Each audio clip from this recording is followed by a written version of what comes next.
America is the freest country on earth. At least that's what you were taught to believe. But what if freedom doesn't disappear overnight? What if it's redesigned, polished, and sold back to you as a lifestyle? What if the most powerful form of control isn't force, but comfort? This is not a conspiracy story. This is a system story. Because free people don't need to be watched, but predictable people do. Every click, every swipe, every pause on a screen is remembered, not by accident, by design. You volunteered your data, you traded privacy for convenience, and convenience became dependency. They don't need to read your mind anymore. You already trained the algorithm to understand you better than you understand yourself. Freedom of speech exists, but attention is controlled. You're allowed to say anything, as long as it doesn't change anything. Anger is permitted, action is redirected. Every 4 years, you're given a choice, not between systems, but between managers of the same system. Different colors, same donors, same interests. The real power doesn't campaign, it invests. When laws are written, freedom is negotiated, quietly. They told you education would set you free? But freedom with lifelong debt is not freedom, it's delayed obedience. In America, even survival is monetized. You can quit your job, that's freedom. But can you quit the system that bills you for existing?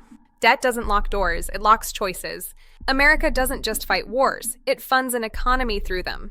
When peace becomes unprofitable, conflict becomes policy.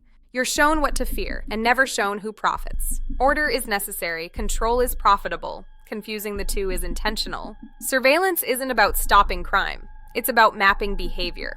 You're free to scroll forever, but never free from influence. They don't censor you, they drown you.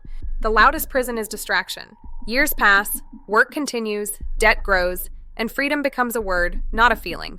You're allowed to protest, as long as tomorrow looks exactly like today. Participation is encouraged, power is not transferred. The promise was liberty. The reality is management. No chains, no guards, just systems you can't opt out of. The smartest control system doesn't look like oppression. It looks like normal life. So the question isn't whether America is free. The question is, free compared to what? Other countries rule through fear. America rules through belief. Belief that choice exists. Belief that control is impossible here. But the most managed population is the one convinced it's free. Freedom doesn't vanish, it fades while you're busy. And awareness is the first thing the system never wants you to have. Because once you see the system, you can no longer unsee it. So ask yourself, not emotionally but logically, are Americans truly free? Or just managed better than everyone else?